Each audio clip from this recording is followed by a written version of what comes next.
All right, hello everybody, and welcome to the Backstage Lunch and Learn. My name is Tom, and today we're here with Mr. Bill. Hi, Bill. Hey, everybody. So we're here in our Kids Rock group studio. As you can tell, I'm at the Kids Rock keyboard right now, but we're talking about the Nashville Numbering System. Mm-hmm. So you're going to be putting on a workshop for us in a little bit. Can you tell us a little bit about what is the Nashville Numbering System? Well, the number system's been around since the 1700s, actually, but it was modernized and updated in the mid-1950s by a member of the group called the Jordanaires. And they were a studio musician group out of Nashville, and they backed up people like Patsy Cline and Elvis Presley. Basically, that's why it became known as the Nashville Number System. Okay. They did all their recording in Nashville, Tennessee. And basically, it's taking the intervals of a whole note scale in any key, and assigning a number to each note. Okay. So for example, if you're doing a C scale and you go do, re, mi, fa, sol, la, ti, do, each one of those notes would be assigned a number in that scale, 1 through 7. Okay, so we're in this key of C, so would 1 be the C note then? C is your tonic or root, right? Okay. That's 1. And then the next whole step is 2. Next whole step is 3. The next one is a half step. That's we're in a major 4, scale, right? Which is F in the key of C. Then 5 is G, and 6 is A, and finally the major 7 or the 7 is B. Then we start all over again. So all of those notes then can be related to a particular chord, either a major or minor chord. So if I wanted to play a 1 chord, I would play a C chord. C major, right. Okay, because we're in the key of C major. Okay, so if I wanted to play a 6 chord, could I do a 6 major then? Depending on the song, but typically the 6th is usually minor. Okay. But the composer can make their song do anything that they want, but typically the 6th interval is a minor chord. Well, that makes sense because in the C major scale, if I was going to do an A, so that's the 6th, right? If I was to do an A chord, an A major chord, there's a C sharp in there. Right, which takes you out of key. So there's no C sharp, so in the key of C, it's a natural. So when I do the natural, A, C natural, E, I've got a minor chord. Right, which is the 6th position. Okay. The other 2 minor chords are the 2nd and the 3rd. So a D minor because there's no F sharp in the key of C, and an E minor because there's no G sharp in the key of C. Correct. So I'm going to go C major, D minor, E minor, F major, G major, A minor. Now B is diminished. That's the odd one out. And so you have to flat the 3rd and flat the 5th to get a B diminished. Because the B major would be the B, D sharp, F sharp. We're going to flat the 3rd to a D natural because that's what it is in the key. And then we're going to flat the 5th, the F sharp to F because that's what key we're in the key of C and there's a natural F. So we get this cool diminished chord. Right, usually used in jazz or it's a passing chord. You don't normally in typical popular or country music songs, you don't dwell on a diminished chord. It's a passing chord. Yeah, it's got that it wants to resolve from.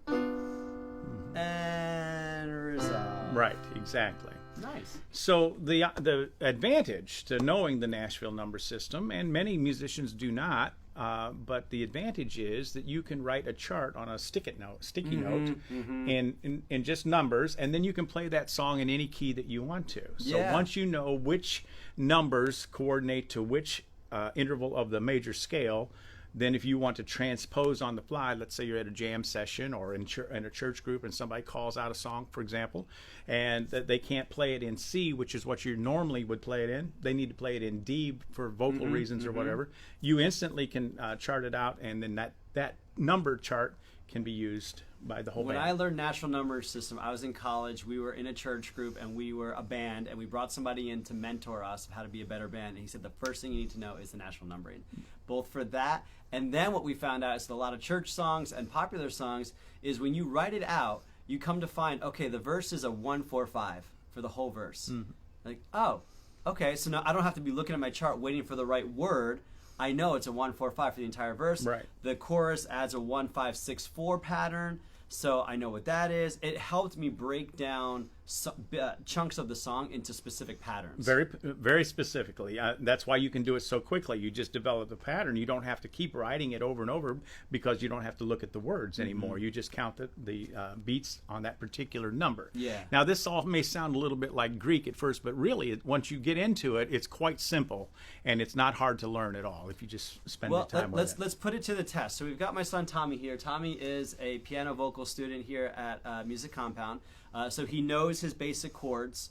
He knows a little bit of music theory. He knows the idea of the intervals of the 1 and the 4. So if I said to him in the key of C, what's the 4? He would go 1, 2, 3, 4. Oh, it's an F. So he knows a little bit about his intervals. But we're going to put him to the test with a song he doesn't know, Brown Eyed Girl, that hopefully a lot of us do know.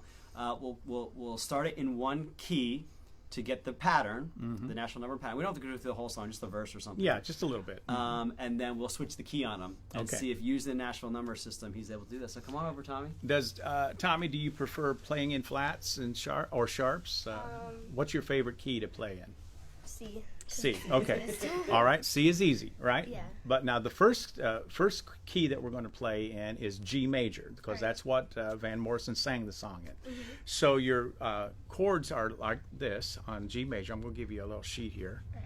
I'll put this over here for you. Try not to hit the microphone.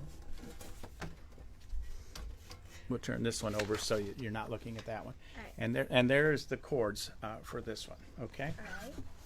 So, am I in focus? Okay, Tom. Feel good? All right. Okay. So we're just going to play here, 4 beats on each of these chords. 2, 3, 4. 3, 4.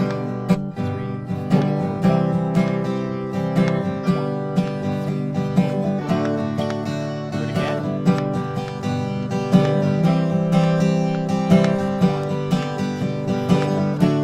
Now we sing. Hey, where did we go?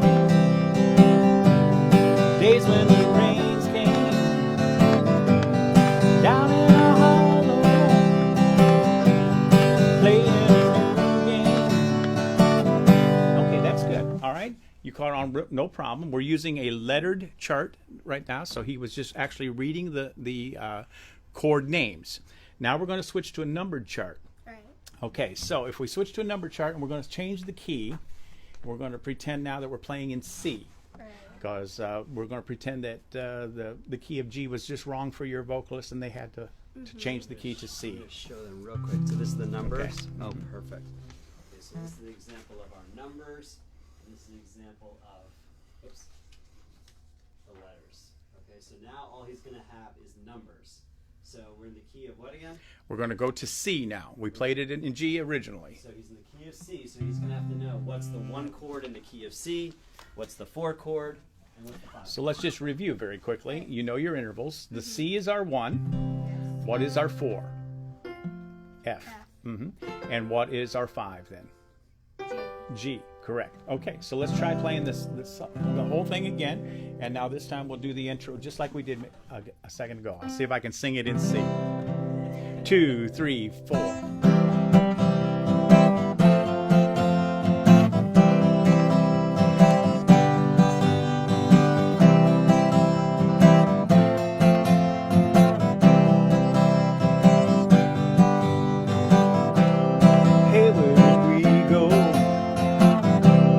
Days when the rains came down in a hollow, playing a new game, laughing and running, hey, hey, slipping and sliding, yeah, whatever the lyric is there.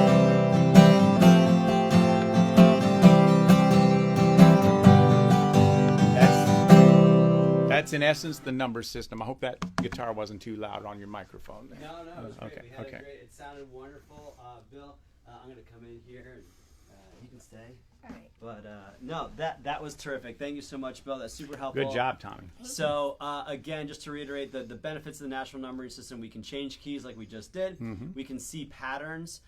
Once you got the pattern, were you focusing on the music, or were you just kind of listening for the changes at that point? I was more listening after because it's the same thing. Mm-hmm. The pattern, right? Yeah. Exactly. And that's the beauty of the numbering system is you will develop patterns. If I didn't bring one with me today, but I could also provide you with just a number chart with no lyrics, and you would play it just as easily because you don't have to listen for that. You're just watching the number, and if you know what number correlates to which chord in your key signature, you can play any song you want to. Yeah, very popular patterns. We have 1-5-6-4 patterns out there in rock music, 6-4-1-5 patterns.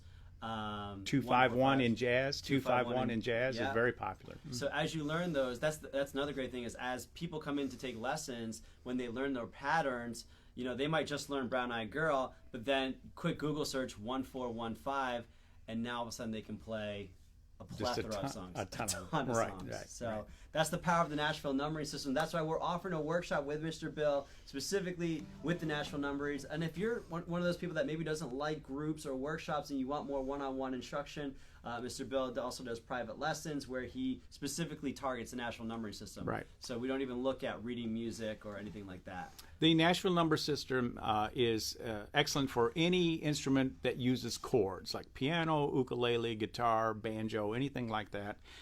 It's relatively simple to learn. It's a 6-week course. It'll be from noon to 1 p.m. starting on March 11th. And it'll go till April 15th. And all ages welcome, right? Every age is welcome. Yeah, and again, even if you're not playing the chords, just being able to play the roots, just being able to do that will help you. So even young kids, if they can see the patterns, they get the benefit. So Tom was using musician lingo when we say 1-5-6-4 and all that. But once you know what that means, and it's relatively simple to learn, it's not mysterious at all. Yeah. So thank you very much, Tommy. Thank you for being here, and we'll catch you guys at the workshop.